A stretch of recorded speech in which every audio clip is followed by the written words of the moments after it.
নমস্কার। Astro research চ্যানেলে আপনাদের অতি প্রিয়, কাছের মানুষ, পছন্দের মানুষ এবং ভালোবাসার মানুষ জ্যোতিষ আচার্য শ্রী সিদ্ধার্থ আজ আবারও উপস্থিত হয়েছি। আজ আপনাদের সামনে আবারও একটি ভীষণই গুরুত্বপূর্ণ এবং ঘটনাবহুল এপিসোড নিয়ে সরাসরি আলোচনা তুলে ধরতে।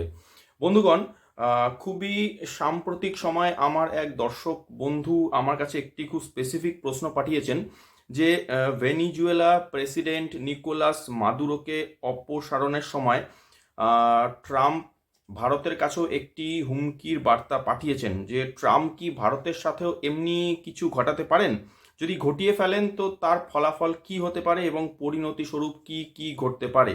তো এটি একটি খুবই গুরুত্বপূর্ণ এবং অ্যানালিটিক্যাল ভিডিও, যেটি আমার সম্পূর্ণ কিন্তু নিজস্ব বেশ কয়েকটি আমার ডেটা আমি তৈরি করেছি নিজের হাতে, যে তার মধ্যে প্রথম ডেটা তৈরি করার আমার সোর্স ছিল ভারতবর্ষের বার্থ চার্ট, দ্বিতীয় সোর্স হচ্ছে আমার নরেন্দ্র মোদীজির বার্থ চার্ট, তৃতীয় হচ্ছে একটি কোয়ারি চার্ট বা প্রশ্নকুণ্ডলী উইথ জামাক্কুল চার্ট, এবং চতুর্থ হচ্ছে অবশ্যই ডোনাল্ড ট্রাম্পের বার্থ চার্ট। তো এই চারটে চার্টের আমি সাহায্য নিয়ে একটি অবশ্যই কিন্তু অ্যানালিটিক্যাল এপিসোড তৈরি করেছি, ছোট্ট অথচ গুরুত্বপূর্ণ এপিসোড, শুরু থেকে শেষ অবধি অবশ্যই দেখবেন। এবং যারা আমার চ্যানেলটিকে এখনো পর্যন্ত সাবস্ক্রাইব করে ওঠেনি তাদের কাছে আমার বিনীত এবং স্বনির্বন্ধ অনুরোধ, অবশ্যই করে চ্যানেলটিকে সাবস্ক্রাইব করে পাশে থাকবেন, সাথে সাথে লাইক কমেন্ট শেয়ার করবেন। বন্ধুগণ, মাত্র 10 দিন আগে আমি আমার চ্যানেলের সমস্ত দর্শক শ্রোতা বন্ধুদের জন্য গোটা বিশ্বের বৈশ্বিক বার্তা 2026 নামে একটি এপিসোড তুলে ধরেছিলাম, এবং সেখানে আমি স্পষ্ট আলোচনা করেছিলাম যে আমেরিকার আর্থিক স্থিতি, বিশেষত ইন্টারনাল যা লোনস এবং ব্যালেন্স অফ পেমেন্টস প্রবলেম আছে, সেগুলি কিন্তু আগামী দিনে বৃদ্ধি পাবে এবং ইউএস এর আর্থিক সমস্যাও কিন্তু প্যারালালি বাড়তে থাকবে। ট্রাম্প উল্টো পাল্টা ডিসিশন নিতে থাকবেন এবং 2026 বর্ষ ট্রাম্পের জন্য একটি খুবই খারাপ বর্ষ হিসেবে সূচিত হতে চলেছে। ইউএস এর গোটা বিউরোক্র্যাট সিস্টেম টোটাল কিন্তু ডোনাল্ড ট্রাম্পের এগেইনস্টে চলে যাবে। শুধু তাই নয়, Donald Trump versus Democrat, Donald Trump versus bureaucrat, Donald Trump versus judiciary এবং সোশ্যাল মিডিয়া এটসেট্রা কিন্তু হতে থাকবে। এবং আপনারা খেয়াল করে দেখুন যে নতুন বছর শুরুর পর থেকে ডোনাল্ড ট্রাম্প নিজের খামখেয়ালি ডিসিশনের প্রভাবে বিশ্বজুড়ে কি কি বিপুল পরিমাণ অশান্তি এবং ত্রাসের বাতাবরণ সৃষ্টি করে ফেলেছেন। ভেনিজুয়েলার প্রেসিডেন্ট নিকোলাস মাদুরোকে অপহরণ, গ্রিনল্যান্ড ইস্যু, ইরান থ্রেট, এমনকি ভারতবর্ষে প্রত্যক্ষ ব্যবসা বাণিজ্যের উপরও বিপুল শুল্ক চাপানো থেকে ভারতবর্ষের ইকোনমিকে সাপ্রেস করার লাগাতার প্রচেষ্টা কিন্তু ডোনাল্ড ট্রাম্প এবং আমেরিকার তরফ থেকে কিন্তু চলছেই। আমি ওই এপিসোডে এটা পরিষ্কার মেনশন করে দিয়েছিলাম যে ভারতবর্ষের যারা পলিসি মেকার্স রয়েছেন তাদের জন্য কিন্তু লাগাতার সমস্যা চলবে। ভারতবর্ষের প্রতিবেশী দেশগুলোর সাথে নানা প্রকার সমস্যা এবং ঝুট ঝঞ্ঝাটের বাতাবরণ চলবে, এবং শুধু তাই নয়, ভারতবর্ষের অভ্যন্তরে একটি ছোট যুদ্ধ বা যুদ্ধকালীন পরিস্থিতি কিন্তু সৃষ্টি হবে। যেরকমভাবে আমি এটাও মেনশন করেছিলাম যে চীন তার আশেপাশের প্রতিবেশী যেরকম জাপান, ভিয়েতনাম, ফিলিপিন্সের সাথে অশান্তি বজায় রাখবে, এবং আরও অনেক প্রেডিকশনও আমি ওই এপিসোডে তুলে ধরেছিলাম। এবং কিন্তু উল্লেখযোগ্য বিষয় যেটা হলো যে ডোনাল্ড ট্রাম্পের উপর করা আমার যতগুলি বা মানডেন লেভেলের প্রেডিকশন ছিল সেগুলি কিন্তু প্রত্যেকটি 10 দিনের মধ্যে সম্পূর্ণ কিন্তু ফলপ্রসূভাবে কাজ করা শুরু করেছে। এছাড়াও অগাস্ট 2025 নাগাদ ডোনাল্ড ট্রাম্প বিষয়ে করা একটি এপিসোডও আমি যেগুলো যেগুলো বলেছিলাম সেগুলো কিন্তু সত্য বলে প্রমাণিত হয়েছে। বন্ধুগণ, চলে আসি আজকের মূল আলোচনায়। কোয়ারি চার্ট থেকে আমি যা পেয়েছি তা হলো ধনু লগ্ন এবং পূর্বসারা নক্ষত্র রাইজিং লগ্নে 4টি গ্রহ রবি, বুধ, শুক্র এবং মঙ্গল একত্রে, শুক্র, মঙ্গল, রবি পূর্বসারা নক্ষত্রে, তৃতীয়ভাবে রাহু, চতুর্থে শনি, সপ্তমে বক্রী বৃহস্পতি, চন্দ্র অষ্টম ভাবে কর্কটে অশ্লেষা নক্ষত্র এবং নবম ভাবে কেতু। এই হলো টোটাল কোয়ারি চার্টের গ্রহ সমাবেশ। এর মধ্যে হোরালর্ড বৃহস্পতি এখানে বক্রী, যেখানে ডোনাল্ড ট্রাম্পের মানসিক স্থিতিকে কিন্তু দেখাচ্ছে। ডোনাল্ড ট্রাম্প কখন আগে এগোবেন কখনো পিছনে যাবেন তার কিন্তু কোনো স্থিরতা নেই, চার্ট এটা পরিষ্কার। এবং এই কোয়ারি চার্টে দুটি মানুষের বিষয়ে প্রশ্ন চাওয়া হয়েছে, একটি হলো ডোনাল্ড ট্রাম্প, দ্বিতীয়টি হলো নরেন্দ্র মোদী এবং অবশ্যই ভারতবর্ষ। সুতরাং এখানে আমরা যে বেসিক যে কোয়ারি চার্টে যে লগ্ন পেয়েছি সেই লগ্ন থেকে আমরা কিন্তু ডোনাল্ড ট্রাম্পের বিষয় বিচার করব। ধনু লগ্ন আপনারা জানেন যে যুদ্ধকারক লগ্ন, এবং প্রশ্ন করা হয়েছে যুদ্ধের বিষয়।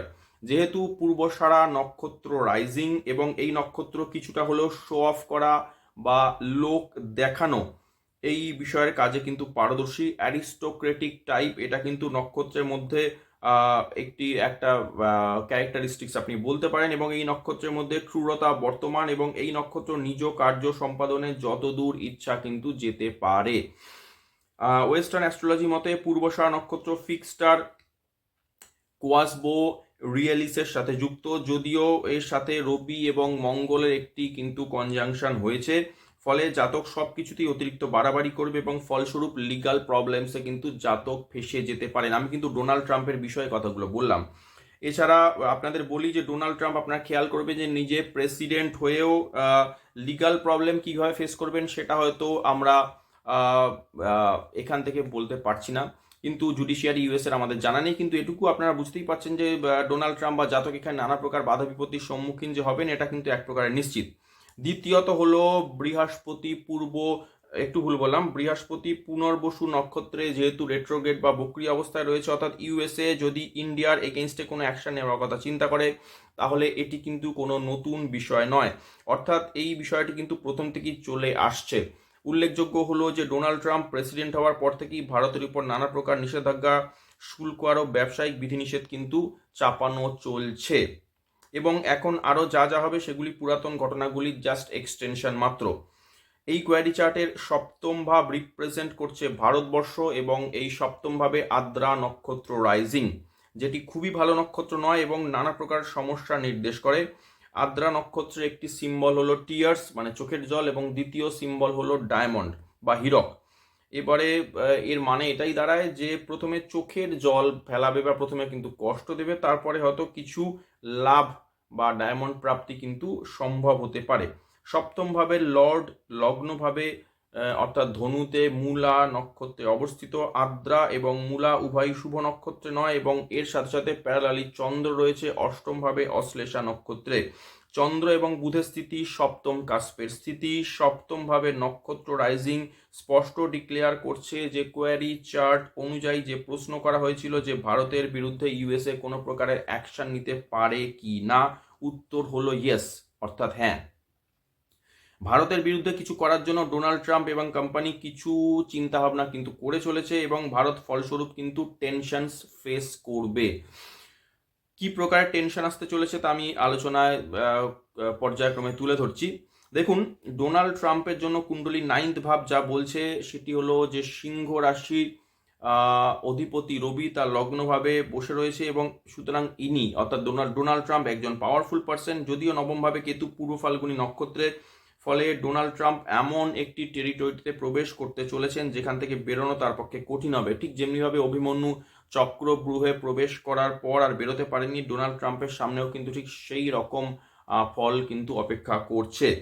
কোয়ারি চার্টের নবাংশ দেখে যেটা মনে হচ্ছে, সম্ভবত ডোনাল্ড ট্রাম্প ভারতের বিপক্ষে ততটা হার্শ ডিসিশন নিতে না চাইলেও উনি যে ইকোসিস্টেমের অন্তর্গত সেই সিস্টেম চাইছে যে উনি ভারতের বিপক্ষে বড় স্টেপ নিন। তবে সম্ভবত ভারতবর্ষের প্রতিবেশী দেশগুলির ব্যবহারে ইউএসের ইকোসিস্টেম সন্তুষ্ট নয়। রাহু এই চার্টের ক্ষেত্রে তৃতীয়ভাবে ডিপোজিটেড রয়েছে। আপনারা জানেন যে পাকিস্তানের সাথে ভারতবর্ষের একটি 4 দিনের কিন্তু ওয়ার লাইক সিচুয়েশনস হয়েছে, যেটাকে আমরা অপারেশন সিন্দুর হিসেবে জানি, গত বছরের মে মাস নাগাদ। এবং শুধু তাই নয়, এবং তার ফলে কিন্তু ইউএসএ প্রবলেম ফেস করেছে, কারণ আপনারা জানেন যে পাকিস্তানের কিরানা হিলসে কিছু অ্যাটমিক কিছু ডিপ্লয়মেন্ট ছিল যেটা কিন্তু ইউএসএ স্টোর করে রেখেছিল, এবং সেই ডিপ্লয়মেন্ট কিন্তু আমাদের ভারতবর্ষের কিন্তু সেনাবাহিনী এয়ারফোর্সের দ্বারা কিন্তু সেগুলি সম্পূর্ণ ধ্বংস হয়ে গিয়ে কিন্তু সেখান থেকে রেডিয়েশন ছড়িয়েছে, ফলে তাতে কিন্তু ইউএসএ বিপুল পরিমাণে কিন্তু প্রবলেম ফেস করেছে। শুধু তাই নয়, বাংলাদেশের থেকেও ভারতবর্ষের উপরে কোনো প্রকার টাফ স্টেপস নিতেও ব্যর্থ হয়েছে ইউএস। আপনারা জানেন যে ইতিমধ্যে গত আগস্ট মাসের খবর যে বাংলাদেশে ইউএস এর ইন্টেলিজেন্স থেকে ইউএসএ কমান্ডো বেশ কয়েকজনকে কিন্তু বাংলাদেশের শেরাটন হোটেলে রাখা হয়েছিল, এবং ভারতবর্ষের উপর কোনো গুপ্ত নাশকতা, শুধু তাই নয়, নরেন্দ্র মোদী আমাদের মাননীয় প্রধানমন্ত্রীকে কিন্তু হত্যার চক্রান্ত করা হয়েছিল, এবং সেটিও কিন্তু আপনার রাশিয়ান গুপ্তচর সংস্থা কেজিবি এবং আমাদের ভারতের গুপ্তচর সংস্থা র মিলে কিন্তু তাদেরকে একদম নিকেশ করে দিয়েছে। ফলে সেই ইউএসএরও যে গোপন একটা যে কনস্পিরেসি ছিল ভারতের এগেনস্টে, সেটিও কিন্তু ব্যর্থ হয়েছে। এবং ইউক্রেন যুদ্ধের কারণেও কিন্তু ভারতের উপরে বেশি স্টেপ ইউএস নিতে পারছে না, কারণ রাশিয়ার থেকে ধারাবাহিকভাবে ভারত কিন্তু ক্রুড অয়েল কিনে চলেছে। এছাড়াও প্যারালালি ভারত কিন্তু অর্থনৈতিকভাবে খুব দ্রুত রাইজিং এবং বর্তমানে বিশ্বের চতুর্থ বৃহত্তর ইকোনমিক পাওয়ার কিন্তু আমাদের দেশ ভারতবর্ষ। তো এতগুলি কারণের যে কোনো একটি ইউএসএ জানে, এবং এবং এই সব কারণের জন্য ভারতের বিরুদ্ধে অগ্রসর হওয়াটাও কিন্তু একটি বড় কারণ আমেরিকার। আপনাদের বলি, ভারতবর্ষের ক্ষেত্রে যদি বিচার করি একই চার্ট থেকে, তাহলে সপ্তম ভাব থেকে দশম ভাব আপনারা দেখুন। ভারতবর্ষের ক্ষেত্রে দশম ভাবে, অর্থাৎ যদি আমি সপ্তম ভাব এক্ষেত্রে আসছে মিথুনের দশম ভাব, অর্থাৎ কুম্ভের শনি, একটু ভুল বললাম, মিথুনের দশম ভাব আপনার যেটা আসছে আপনার মীন রাশিতে দশমে শনি বসে রয়েছে। ইউএসএ চাইবে যে ভারতের ইকোসিস্টেমকে স্লো ডাউন করে দিতে, এবং ইউএসএ নিজ নীতি নিয়মের দ্বারা সেক্ষেত্রে কিন্তু অনেক কিছু চেষ্টা করতে পারে। ইউএসএ নিজ দেশের ফাইটার জেট ভারতকে দিতে চাইছে না, যাতে ভারতের ফাইটিং ক্যাপাবিলিটি কম হয়। অর্থনৈতিক নিষেধাজ্ঞা বারংবার ভারতের উপর জারি করছে, যাতে ভারতের অর্থনীতি দ্রুত গতিতে বাড়তে না পারে। ইউএস এর ক্ষেত্রে তৃতীয়ভাবে রাহু, অর্থাৎ ভারতের প্রতিবেশীদের মাধ্যমে সমস্যা তৈরি করার চেষ্টা কিন্তু নিরন্তর চালিয়ে যাবে ইউএসএ। শনি চতুর্থভাবে, অর্থাৎ ভারতের অভ্যন্তরে সমস্যা অস্থিরতা তৈরির যে সিস্টেম, স্লো ডাউন করার যে প্রচেষ্টা, অস্থিরতা তৈরির চেষ্টা ভারতের অভ্যন্তরে, সেটাও কিন্তু ইউএসএ চালিয়ে যাবে। এছাড়াও শনি কিন্তু মাস বা জনগণ নির্দেশ করে, অর্থাৎ জনগণের মধ্যে এমন একটা মুভমেন্ট খাড়া করা হবে যাতে ভারত সমস্যায় পড়ে। চতুর্থভাবে শনি ভারতের গভর্নমেন্টকে ডিসক্রেডিট করার প্রতিটি প্রচেষ্টা করা হবে ইউএসএর তরফে। ভারতকে মেন্টাল টেনশন দেওয়ারও প্রচেষ্টা চালানো হবে। তো এতগুলি দিক থেকে কিন্তু ইউএসএ ভারতকে কিন্তু বিপর্যস্ত করার প্রচেষ্টা চালিয়ে যাবে। পূর্বসারা এবং মূলা নক্ষত্র ইন্ডিকেট করছে যে ভারত বিষয়বস্তুর খুব গভীরে যাবে এবং India wait and watch policy নেবে। আপনারা জানেন যে এই মুহূর্তে যে কোয়ারি চার্ট যা আমি পেয়েছি, তাতে ভারতবর্ষের ক্ষেত্রে লগ্নভাবে মিথুনে কিন্তু বৃহস্পতি বক্র অবস্থায় বসে রয়েছে, যা কিন্তু 11 মার্চ অব্দি সেভাবেই থাকবে। তো সুতরাং ভারতবর্ষ অর্থাৎ ইন্ডিয়া ওয়েট অ্যান্ড ওয়াচ নীতিতে কিন্তু বিশ্বাসী থাকবে অন্তত এখন, এবং India will have patience and wait for favourable time. Bharatvarsha কিন্তু সঠিক সময়ের জন্য ধৈর্য সহকারে অপেক্ষা করবে। কিন্তু এবারে প্রশ্ন আছে আমার কাছে যে ভারতবর্ষ কতদিন বসে বসে শুধুমাত্র ধাক্কা নিতে থাকবে, কতদিন সঠিক সময়ের জন্য অপেক্ষা করবে? এর উত্তর কিন্তু জামাক্কুল চার্ট থেকে পরিষ্কার বোঝা যাচ্ছে। জামাক্কুল চার্ট অনুযায়ী প্রশ্ন লগ্ন ধনু, লগ্নে রবি, মঙ্গল, বৃহস্পতি, শুক্র, তার সাথে জাম প্ল্যানেট বৃহস্পতি দ্বিতীয়ভাবে নিচস্থ, তৃতীয় কাভিপ্পু আছে রাহুর সাথে, ট্রানজিটে শনি চতুর্থে, শনি মঙ্গলের সম্পর্ক রয়েছে, শনি নিজেও একটি জাম প্ল্যানেট, রবি পঞ্চমভাবে উচ্চস্থ, সপ্তমে বৃহস্পতি রাহুর সম্পর্ক হয়েছে, শনি দশমে জাম প্ল্যানেট, চন্দ্র এবং ট্রানজিট চন্দ্র উভয়ে অষ্টমভাবে রয়েছে। বন্ধুগণ, চতুর্থভাবে শনি মঙ্গল যে কানেকশন ঘটেছে, অর্থাৎ সমাজে ভারতবর্ষের কথা বলছি, ভায়োলেন্স তৈরির বিপুল প্রচেষ্টা হবে, অর্থাৎ ইউএসএ এটি ঘটানোর চেষ্টা করবে। তৃতীয় কাভিপ্পু সাথে রাহু নির্দেশ করছে আমেরিকার প্ল্যান কিন্তু সাকসেসফুল হবে না। ইউএসএ এর পরাক্রম তৃতীয় ভাব নির্দেশ করছে এবং কাভিপ্পুও তৃতীয় ভাবে। কাভিপ্পু অর্থাৎ ছত্রলগ্ন যেখানে বসে সেটিকে কমপ্লিট হতে দেয় না, এবং ওই ভাবের ফলেরও কিন্তু প্যারালালি হানি করে থাকে। কাভিপ্পু তৃতীয়ভাবে, অর্থাৎ ইউএস এর এফর্ট কিন্তু ফেইল করবে বা ইউএসএ ব্যর্থ হবে, এটা কিন্তু সংকেত পাচ্ছি জামাক্কুল চার্ট ওয়াইজ। যেহেতু কাভিপ্পু একটি ফিক্সড সাইন এবং এটি কোনো প্ল্যানেটের সাথে যুক্ত নয়, কিন্তু নিয়ারেস্ট মঙ্গলের সাথে কানেক্টেড, রাহু তৃতীয়ভাবে এবং তার নিকটবর্তী গ্রহ হচ্ছে মঙ্গল, অর্থাৎ ভারতবর্ষের প্রতিবেশীর কোনো প্রকারের অ্যাগ্রেশন এইখানে চার্টে কিন্তু শো করছে। সপ্তমে ট্রানজিটে বৃহস্পতি ও রাহুর মধ্যে কানেকশন রয়েছে, অর্থাৎ ভারতবর্ষের প্রতিবেশী দেশগুলির মাধ্যমে ধর্মীয় উন্মাদনা বা রিলিজিয়াস পোলারাইজেশন চেষ্টা কিন্তু করা হবে।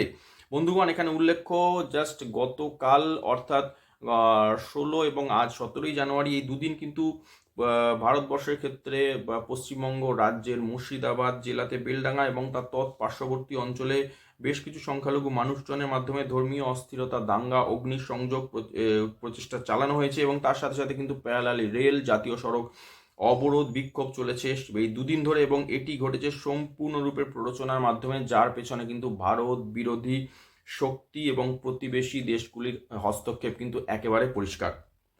এবারে অ্যান্সার, ভারতবর্ষ কি করতে পারে? রবি পঞ্চমভাবে উচ্চস্থ, ভারত বর্তমানে পেশেন্স রাখবে এবং ঠিক সময় কিন্তু স্ট্রং অ্যাকশন নিতে চলেছে। প্রশ্ন হলো যে ভেনিজুয়েলার প্রেসিডেন্ট মাদুরোর মতো ভারতের প্রধানমন্ত্রীকেও কি অপহরণের প্রচেষ্টা হতে পারে? দেখুন, লগ্ন যদি দ্বিস্বভাব রাশির হয় এবং চন্দ্র যদি অস্থির রাশিতে থেকে থাকে, তাহলে শত্রু অগ্রসর নিশ্চয়ই হতে পারে, কিন্তু কাজ অসম্পূর্ণ রেখে মধ্য রাস্তায় শত্রু ফিরে যেতে বাধ্য হবে। এইখানে যে চার্ট আমরা পেয়েছি, এই কোয়ারি চার্টে ধনু লগ্ন দ্বিস্বভাব রাশি, চন্দ্র কর্কটে একটি অস্থির রাশি অর্থাৎ মুভেবল সাইনে বসে রয়েছে, তার সাথে সাথে তৃতীয়ভাবে রাহু ডিপোজিটেড। এই চার্ট বলছে ইউএসএ যে প্রচেষ্টা করবে ভারতবর্ষের বিরুদ্ধে তা কিন্তু এক প্রকারের ব্যর্থ হবে। প্লাস চন্দ্র এবং দ্বিস্বভাব লগ্ন বলছে ইউএসএ শুরু তো করবে কিন্তু টাস্ক কমপ্লিট করতে পারবে না। রবি, একটু ভুল বললাম, বৃহস্পতি পুনর্বসু নক্ষত্রে নির্দেশ করছে। ইউএসএ বরাবরই এই ধরনের কার্য করে এসেছে এবং আগামীতেও করে যাবে, কিন্তু বর্তমান ওনাদের যে প্রচেষ্টা ভারতবর্ষের উপর তা কিন্তু ব্যর্থ হতে চলেছে। এবারে আমি আপনাদের সামনে ঘটনার কি সময় অর্থাৎ কোন সময় এই ধরনের ঘটনা ঘটতে পারে ভারতবর্ষের উপর সেই নিয়ে প্রেডিকশন আমি তুলে ধরছি। কোয়ারি চার্টে বিচার করতে গেলে প্রথমেই যেটা বিচারে ফল বলতে গেলে মহাদশা কম্প্রেস করে দেখতে হয়। তো মহাদশা কম্প্রেস করে যে টাইম আসছে তাতে কিন্তু আগামী 15 দিন যথেষ্ট ডিফিকাল্ট টাইম ভারতবর্ষের জন্য। ইউএসএ এবং ইন্ডিয়া মধ্যে যা যা ডিলস তা কিন্তু রানিং চলছে, সব কিছুই অনগোয়িং থাকবে। রবি লগ্নে রয়েছে, পলিটিক্যাল ডিসকাশনস চলতে থাকবে। শুক্র লগ্নে ইউএসএ ইকোনমিক নেগোসিয়েশনস নিয়েও ভারতের সাথে কথা বলবে। বুধ লগ্নে ট্রেড রিলেটেড নেগোসিয়েশনসও চলতে থাকবে। মঙ্গল লগ্নে মিলিটারি কোঅপারেশনস নিয়েও ইউএসএর সাথে আমাদের নেগোসিয়েশনস চলবে। তথাপি ইউএসএ ভারতের বিরুদ্ধে স্টেপ নেওয়ার দুঃসাহস করতে থাকবে এবং আগামী 15 দিন সতর্ক থাকার যথেষ্ট সময়। আপনাদের বলে দিই, লগ্ন থেকে চন্দ্র এবং অন্যান্য প্ল্যানেটের ডিস্টেন্স যদি বিচার করা হয় তাতে আগামী 3 মাস 15 দিন সময় কিন্তু পাওয়া যাচ্ছে। অর্থাৎ টোটাল যদি আমি বলি তাহলে 15-16 জানুয়ারি থেকে 31শে মার্চ অব্দি যে সময়, তাতে ভারতকে খুবই সতর্ক থাকতে হবে। এরই মধ্যে 17ই ফেব্রুয়ারি একটি সূর্যগ্রহণ রয়েছে এবং চন্দ্রগ্রহণও ঘটতে চলেছে 3রা মার্চ। চন্দ্রগ্রহণ ঘটবে ভারতবর্ষের ক্ষেত্রে চতুর্থভাবে, সূর্যগ্রহণ হবে ভারতবর্ষের ক্ষেত্রে দশমভাবে, যেখানে ইতিমধ্যেই এই চতুর্থ দশমের মধ্যে কিন্তু রাহু কেতুর একটা অ্যাক্সিস বর্তমানে বজায় রয়েছে। তো এই সময়গুলি ভীষণ রূপে ভারতবর্ষের ক্ষেত্রে, ভারতবর্ষের প্রধানমন্ত্রীর ক্ষেত্রে, ভারতবর্ষের ডিফেন্স, মিলিটারি, ভারতবর্ষের আমাদের যে অর্থনীতি সব কিছুর ক্ষেত্রে কিন্তু সতর্ক থাকার বিরাট বড় একটি সময়। লগ্নের সপ্তমভাবে বক্রী বৃহস্পতি রয়েছে। 11 মার্চে সেই বৃহস্পতি মার্গী হচ্ছে এবং সেই মার্গী বৃহস্পতি স্পিড ধরতে ধরতে আরো 7-8 দিন ধরে নিন, অর্থাৎ ধরে নেওয়া যেতে পারে যে 19শে মার্চ থেকে 21শে মার্চের মধ্যে বৃহস্পতি পরিপূর্ণভাবে তার স্পিড কিন্তু ক্যাচ করতে পারবে। তো সুতরাং আপনাদের বলে দিই যে 15-16 জানুয়ারি থেকে ভারতবর্ষের জন্য অন্ততপক্ষে 21শে মার্চ অবধি সময় যথেষ্ট সাবধানতার সময়।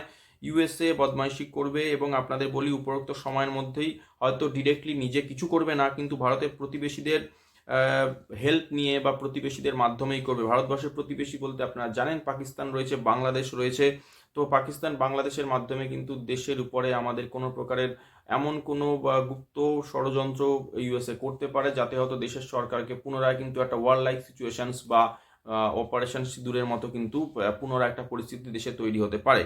এছাড়াও আপনারা জানেন যে দেশের মধ্যে যারা যুবক সম্প্রদায় আছে, যারা জেন জি সম্প্রদায়, তাদের মাধ্যমে দেশের রিলিজিয়াস পোলারাইজেশন বা ধর্মীয় উন্মাদনা বা ধর্মীয় যেটাকে বলা হয় সাম্প্রদায়িক যে উস্কানি, সেটাও কিন্তু স্প্রেড আউট করার প্রচেষ্টা চালানো হবে। হতেই পারে যে আবারও একটা এর মধ্যে এই যে আমি 31শে মার্চ অবধি যে আমি সময় আপনাদের বললাম টোটালি, তার মধ্যে আবারও একটা কিন্তু ওয়ার লাইক সিচুয়েশন, অপারেশন সিঁদুর 2 বা 3 এরকম কিছু হতে পারে এবং তার মধ্যে দিয়ে কিন্তু ভারতকে যেতে হতে পারে। তবে আমি আপনাদের দুটো টাইম ফ্রেম এখানে মেনশন করে দিচ্ছি। আমি যা পাচ্ছি বিশেষত 16ই জানুয়ারি থেকে 23শে ফেব্রুয়ারি এবং 23শে ফেব্রুয়ারি থেকে 2রা এপ্রিল, এই দুটি সময় কিন্তু বেশ কঠিন সময়। এর মধ্যে স্পেসিফিক্যালি বলবো 26শে ফেব্রুয়ারি থেকে 21শে মার্চ কিন্তু খুবই কঠিন সময় যাবে ভারতবর্ষের জন্য।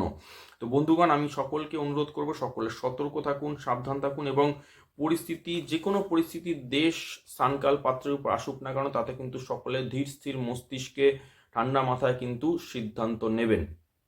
বন্ধুগণ, আজকের মতো এপিসোড এটুকুই। আশা করব আপনাদের এপিসোডটি ভালো লেগেছে। যদি ভালো লেগে থাকে অবশ্য করে চ্যানেলটিকে সাবস্ক্রাইব করে পাশে থাকবেন, সাথে সাথে লাইক, কমেন্ট, শেয়ারও করবেন। বন্ধুগণ, আজকের মতো এটুকুই। ফিরে আসছি আগামী এপিসোডে অন্য কোনো বিষয় নিয়ে, অন্য কোনো আলোচনা নিয়ে সরাসরি আপনাদের সাথে বসতে। ততক্ষণের জন্য আপনাদের থেকে সময় চেয়ে নিচ্ছি। প্রত্যেকে ভালো থাকবেন, সুস্থ থাকবেন, সতর্ক থাকবেন, নিরাপদে থাকবেন এবং আনন্দ থাকবেন। জয় ভগবান শ্রী রামকৃষ্ণ দেবের জয়, জয় জগৎ জননী শ্রী শ্রী সারদা মায়ের জয়। পাশে থাকার জন্য সকল দর্শক শ্রোতা বন্ধুকে অনেক অনেক ধন্যবাদ। নমস্কার।